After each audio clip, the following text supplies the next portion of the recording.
চলচ্চিত্র নির্মাণ একটি খুবই কঠিন এবং চ্যালেঞ্জিং প্রফেশন। কবে থেকে আপনি যুক্ত হলেন এই প্রফেশন? যুক্ত কবে থেকে হয়েছি এটা তো মনের দিক থেকে যুক্ত হতে হয়, সেটা আসলে আমার এখনো 100% বয়সটা ক্লিয়ার না। আমার অনেক ছোট বয়সে সিনেমা হলে প্রথম যখন সিনেমা দেখতে গেলাম আমি, তখন আমার কাছে মনে হলো যে মানে সবসময় কি হয়, আমরা যখন বাচ্চা ছোট ছিলাম তখন, তো আমি যখন সিনেমাটা দেখি তখন আমার যখন ডিরেক্টরের নাম আসতো আমি এটা বুঝতে পারছিলাম যে এই লোকটাই মেন, যেখানে পুরো ঘটনাটা ঘটাচ্ছে আসলে কিভাবে কে কি করবে। আমার ছোট বয়সেও কিন্তু মাথায় এটা আসে না যে আমি আসলে নায়ক হবো। আমার তখন ওই নামটা মতো ইন্টারেস্ট ছিল যে না আমি আসলে ডিরেক্টর হবো, যে আসলে পুরো জিনিসটা ঘটাচ্ছে। ওখান থেকেই শুরু হয়ে পরে আসলে এটা নিয়ে প্ল্যান করা, একটা সিনেমা দেখলে সেই সিনেমা নিয়ে আমি চিন্তা করতাম, আচ্ছা এটা যদি আমি বানাই তাহলে কি হবে, এই গল্পটা এখানে এটা করবো, এটা যদি এটা করি। এইটা আমার একটা খুবই নেশার মতো ছিল। আমি প্রচুর সিনেমা দেখতাম এবং যখন টেলিভিশন দেখতাম তখন আসলে আমি ভাবতাম এটা কিভাবে হয়েছে, এটা কিভাবে করছে, অ্যাক্সিডেন্টটা কিভাবে করছে, আচ্ছা তাহলে ক্যামেরাটা কোথায় ছিল। মানে এই যে একটা প্রথম থেকে আমার ওই যে কিউরিওসিটি ছিল, ওখান থেকে হয়তো আমার একটা সত্তা তৈরি হয়েছে। আর আমি যেহেতু হোস্টেলে পড়াশোনা করছি, হোস্টেলে পড়াশোনা করার দরুন আমি অনেকদিন একটা জায়গায় মানে আটকানো ছিলাম আর কি। হোস্টেলে তো একটা আটকানো থাকে। তো ওই আটকানো জীবনটা থেকে যখন আমি মানুষকে দেখতাম দূর থেকে জানলা দিয়ে, তখন আসলে আমি অনেক গল্প মাথায় আসতো। ওইটা একটা আমার ইন্সপিরেশন ছিল হয়তো। জীবনের ইন্সপিরেশনটা আসলে ওই জীবনের সাথে যুক্ত থাকার ফলেই করতে পারে। কিন্তু এই চলচ্চিত্র বলা হয় যে চলচ্চিত্রের নির্মাণটা খুব বেশি মসৃণ নয়, এটি খুবই একটা চ্যালেঞ্জিং প্রফেশন এবং নানা ধরনের চড়াই উতরাই।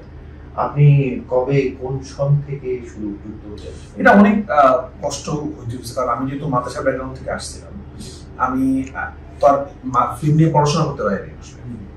তারপরে ভালো কারো ডিরেক্টর অ্যাসিস্ট্যান্ট ডিরেক্টর হিসেবে থাকতে পারিনি। কয়টা সিস্টেমে ফিল্ম মানুষ কাজ করে, একটা কারো কাছে শিখে। তো আমি কোনোভাবে কানেক্ট করতে পারতাম। আমি ঢাকা বাইরে থাকতাম, ঢাকা বাইরে থাকার কারণে ঢাকা তো কানেক্ট করা যেত না। তো বহু দিন আছে আমি দিনের পর দিন গাজীপুর থেকে ঢাকায় আসছি, রাস্তায় রাস্তায় ঘুরছি, শুটিং সেটে সেটে ঘুরতাম, দূর থেকে শুটিং দেখতাম, সামনে যাওয়ার সাহস ছিল না। তো এরকম ক্যামেরার অ্যাসিস্ট্যান্টের সাথে খাতির করতাম, ওদের মাধ্যমে একটু কাছে যেয়ে শুটিংটা দেখার চেষ্টা করতাম। বিভিন্ন মুখ বাজারে যে মানুষকে সাথে পরিচিত হওয়ার চেষ্টা করতাম, পরিচিত হতে পারতাম না। একটা পর্যায়ে আমি চিন্তা করলাম যে না, আমাকে নিজে কিছুটা করতাম। তো আমি শর্ট ফিল্ম বানানো শুরু করলাম নিজের টাকা দিয়ে, এবং সেগুলো ফেসবুকে ছেড়ে দিতাম। তো আমার এখন মনে হয় প্রথম শর্ট ফিল্ম, এটা আমি অনেক ইন্টারভিউতে বলছি, এটা সারা বাংলাদেশের মানুষ জানে। আচ্ছা, প্রথম শর্ট ফিল্ম আজব বাক্স ছিল, এক মিনিটের, সেটা খুব ভাইরাল হয়ে যায়।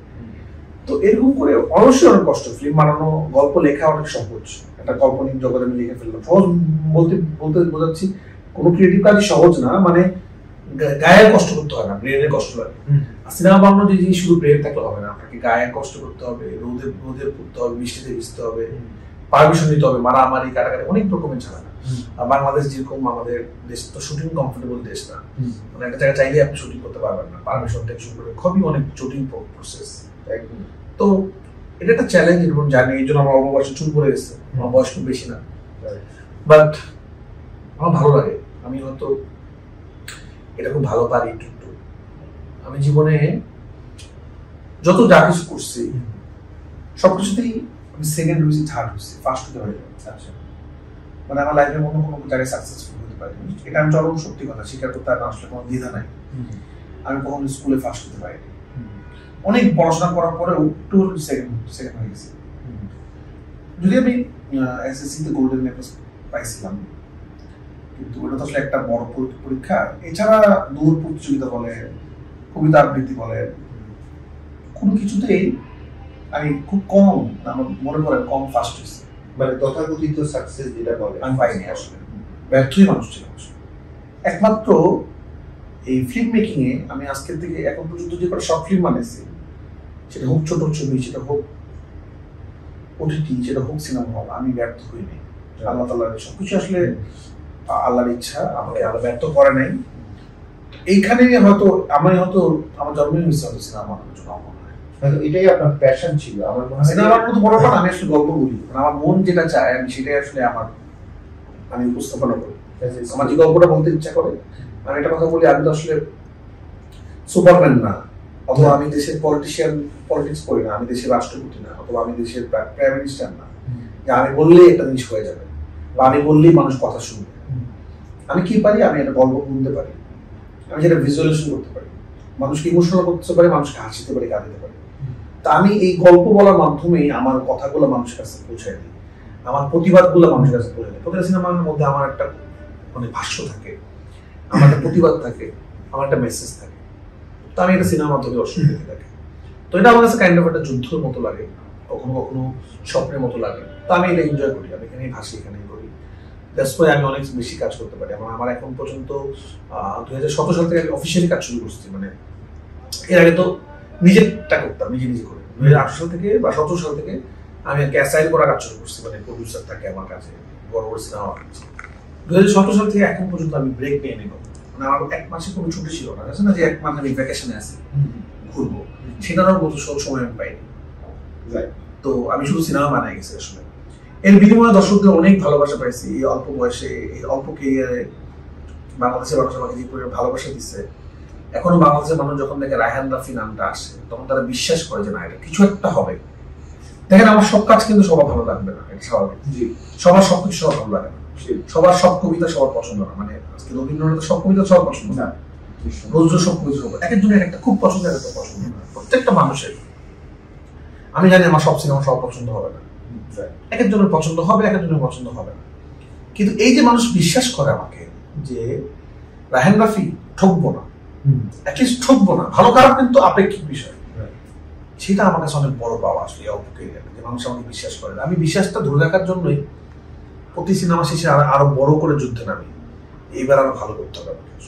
না, নিঃসন্দেহে আমি এই সম্প্রতি নিজে অ্যাজ এ অডিয়েন্স আপনার রিসেন্ট যে চলচ্চিত্র পড়া, সেটা দেখতে গেলাম আমাদের থিয়েটার বন্ধু বান্ধবের আমন্ত্রণে, এবং দেখার পর বাংলা ছবির যে একটা ছিল, মন্দা ব্যাপার ছিল, অথবা হল বিমুখ দর্শক ছিল, সেই জায়গাটা কিন্তু এখন সবাই কিন্তু বলছে যে আবার সবাই দর্শক হলমুখী হলো।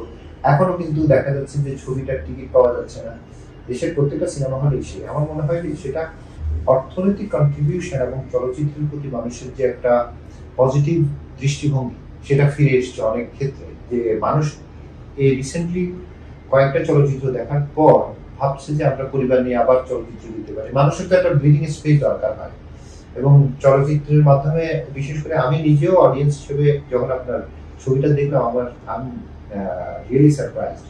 ছবির নির্মাণ, গল্প, কাহিনী সবকিছু মিলে। এবং আপনিও যেটা বলছিলেন যে আপনার ভাবনাগুলো এসেছে আপনার জীবনের অভিজ্ঞতা থেকে, এবং এটাও ঠিক যে হ্যাঁ, সবার সব নির্মাণ, আমার মনে হয় যে সব নির্মাণেরই একটা ইতিবাচক নেতিবাচক সমালোচনার দিক থাকবে, এবং সেটাকে আসলে পজিটিভলি নেওয়া উচিত। আমরা রাফি ভাই, আপনার নিজে তো চলচ্চিত্র নির্মাণের সঙ্গে যুক্ত আছেন, কিন্তু আপনাকে যে সমস্ত সিনেমাগুলো ইন্সপায়ার করে অথবা আপনার জন্য ইন্সপিরেশনাল ছবি, যদি আপনার হয়তো অনেক আছে, আমার অফিসে ঢুকতে একটা আমার সিনেমা পোস্টারগুলোর সাথে একটা জিনিস দেখবেন যে একটা আমার প্রত্যেকটা জিনিস আমার সাথে রিলেট করে। আমি আমার এটা আমার ওয়ার্ক স্টেশন, পুরো অফিসটা, আমি এমনভাবে সাজানোর চেষ্টা করছি যেগুলো আমাকে হেল্প করে আসলে। তো টাইটানিক ছবিটা আমাকে অনেক বেশি আকৃষ্ট করছে। যখন আমি টাইটানিক ছবিটা দেখছিলাম, ওই সময়টা জেমস ক্যামেরন মেকিং স্টাইলিশ এবং সত্যি ঘটনাকে উনি কিভাবে খেয়াল করবেন। আমার ছবিগুলোতে কিন্তু ম্যাক্সিমাম ছবিতে সত্যি ঘটনার একটা ছায়া থাকে, সবগুলোতে না, কিছু ছবিতে। টাইটানিক কিন্তু সত্যি ঘটনা অবলম্বন, এবার ফিকশন করছিল, উনি উনার মতো করে করছিল। ওটা আমাকে খুব আকৃষ্ট করছে, যদি আমি টাইটানিক জাহাজের একটা আমার এখানে লাগছে।